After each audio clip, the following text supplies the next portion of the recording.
Une Bible patinée repose sur une table en bois usé, baignée dans la lueur dorée d'une unique bougie vacillante. La pièce est enveloppée d'un silence profond, uniquement brisé par le doux crépitement de la mèche consumant la cire. Tandis que la caméra se rapproche, chaque centimètre du livre sacré se met au point. Sa couverture en cuir vieilli, ses gravures complexes et la danse délicate des ombres et de la lumière sur ses pages anciennes. Ces pages, jaunies par le temps et inscrites par des mains anonymes, parlent de promesses divines écrites il y a des siècles, des promesses qui pulsent encore d'une puissance indicible. Le décor évoque plus que de la nostalgie. Il appelle une révérence sacrée.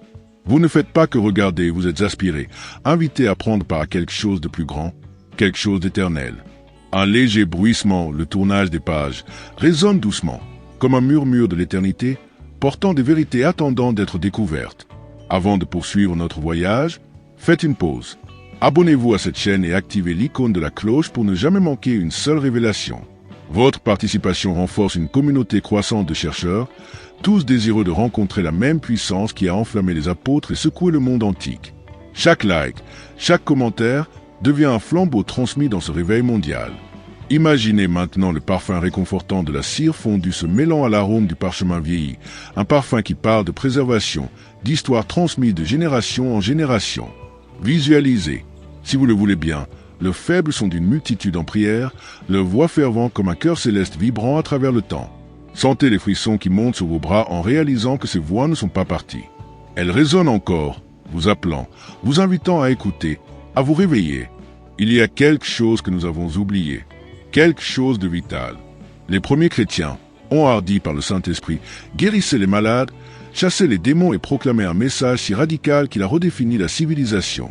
Mais avec le temps, leur héritage intrépide a été dilué en traditions, en rituels et en débats théologiques. La question émerge de la poussière de ces pages anciennes. Pourquoi la puissance qui apportait l'espoir au cœur brisé a-t-elle été réduite au silence? Alors que la flamme de la bougie projette des ombres dansantes sur les murs de pierre froide, nous commençons à sentir que ce n'est pas un récit ordinaire. C'est le dévoilement d'une conspiration spirituelle. Des rouleaux fragmentés, des archives secrètes et des témoignages interdits pointent tous vers une vérité glaçante. Quelqu'un, quelque part, a choisi de supprimer la puissance même qui était censée être l'héritage de chaque croyant. Chaque manuscrit redécouvert est plus que du parchemin, c'est un phare. Chaque ombre projetée par la lumière vacillante nous rappelle que des secrets enfouis, dans le temps attendent de secouer les fondations de la foi moderne. Ceci est votre invitation à vous réveiller, à chercher, à sortir de votre sommeil spirituel. Maintenant, voyageons ensemble au cœur de la flamme, à Jérusalem, en l'an 30 de notre ère. Les pèlerins inondent les rues pour la fête de la Pentecôte. L'air est épais du parfum des sacrifices, du son des hymnes anciens et de la tension de l'attente. Dans une petite chambre haute, 11 apôtres, Marie et d'autres disciples de Jésus attendent, non seulement par obéissance, mais avec une fin de ce qui avait été promis. Puis cela arrive. Acte 2. 2-4 rapporte le moment où le ciel touche la terre. Un son comme un vent impétueux remplit la pièce, et des langues de feu apparaissent, se posant sur chacun d'eux. Ils commencent à parler dans des langues qu'ils ne connaissent pas. Ce n'est pas une métaphore. C'est une manifestation. Le Dieu d'Abraham habite maintenant les cœurs humains. Le monde tremble. Jérusalem est secouée par cette effusion surnaturelle. Les gens se rassemblent avec admiration. Les apôtres sortent, n'ayant plus peur, mais consumés par un but. Dans Acte 2, 42-47, nous voyons naître une nouvelle façon de vivre, marquée par une communauté radicale, la mise en commun des biens, la prière constante et les miracles. Ce n'était pas de la religion. C'était une révolution. La compassion est devenue la monnaie de la foi. La joie est devenue contagieuse. Et le Seigneur ajoutait chaque jour à leur nombre. Même dans Acte 4-31, alors que la persécution menace, la prière conduit à un autre tremblement littéralement, et tous sont de nouveau remplis, prêchant avec hardiesse. Pour saisir ce phénomène, nous devons comprendre le climat sociopolitique. Jérusalem était sous domination romaine. Toute insurrection, surtout une impliquant un royaume spirituel, était une menace. Le Sanhédrin, gardien de la tradition, considérait les apôtres comme des hérétiques. Mais plus ils étaient opposés, plus ils grandissaient. Cette église primitive n'avait ni cathédrale ni chaires officielles.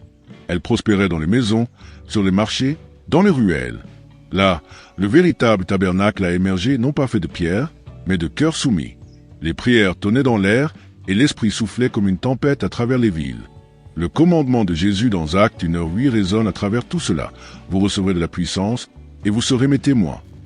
L'accent n'a jamais été mis sur les miracles pour le spectacle, mais sur la puissance pour la mission, l'unité et l'amour sacrificiel. Cette équation foi, but, service était imparable.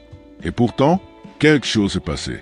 Des fragments d'un manuscrit oublié ont émergé des ruines d'une ancienne synagogue, des notes marginales en grec coïnées sur les actes des apôtres, parlant de pratiques tacites, prières nocturnes, langue céleste, la table de l'esprit où les croyants se rassemblaient pour activer les dons surnaturels. Le manuscrit, découvert par un érudit marginalisé, contenait des rites et des instructions si radicaux qu'ils avaient été expurgés du canon et effacés de la mémoire collective. La raison? Le contrôle. Les chefs religieux et les autorités impériales craignaient ce qu'ils ne pouvaient pas réglementer. Cette foi brute et indomptée menaçait les structures du pouvoir. Alors, ils l'ont supprimé, brûlant les rouleaux, emprisonnant les messagers et réécrivant les doctrines. Des termes comme l'imposition des mains sont devenus bénédictions liturgiques. La passion a été pacifiée. La puissance a été protocolaire. Même pendant la réforme protestante, lorsque des mesures audacieuses ont été prises pour restaurer l'autorité scripturaire, cette puissance spécifique a été gardée cachée. Les traductions ont ignoré des phrases cruciales, omettant les langues, les rituels prophétiques et la soumission radicale. Derrière chaque édition se cachait un concile, un dirigeant, une peur, et si le peuple se souvenait? Pourtant, des fragments subsistent, éparpillés dans les archives, ignorés par les érudits, visibles seulement à ceux qui cherchent. Ces pièces forment une carte, une piste vers quelque chose de divin. Et à mesure qu'elles sont assemblées, nous commençons à voir non seulement un texte oublié, mais un plan pour le réveil. À notre époque, de petits groupes à travers le monde ont commencé à reproduire le rite décrit dans les fragments. Unité de but, soumission totale et conscience de la présence. Les résultats? Des miracles, des guérisons, des transformations communautaires. Dans un groupe de 12, la prière collective a conduit à des guérisons spontanées de douleurs chroniques. Dans un autre, des déclarations de but avant la prière ont dissous les conflits et déclenché une évangélisation à l'échelle de la ville. Chaque rassemblement est devenu un portail entre le ciel et la terre. 3 éléments sont apparus comme fondation. Conscience de la présence, chaque croyant reconnaît la présence intérieure de Dieu non pas comme un concept, mais comme une réalité palpable. Elle change les atmosphères, invite les miracles. Unité de but, chaque réunion commence par un objectif déclaré. Lorsque les croyants prient d'un seul cœur, le ciel répond. Soumission totale, la table de l'esprit est l'endroit où les croyants déposent leur fierté, leurs agendas et leurs peurs. Des actes symboliques, placer une corde ou une pierre, représentent le don de tout à Dieu. Alors seulement l'onction coule sans retenue. Les dernières pages du manuscrit décrivent une transformation. Non pas de la liturgie, mais des vies. Le modèle de l'Église primitive n'est pas archaïque, c'est le modèle pour l'avenir. Une Église sans mur.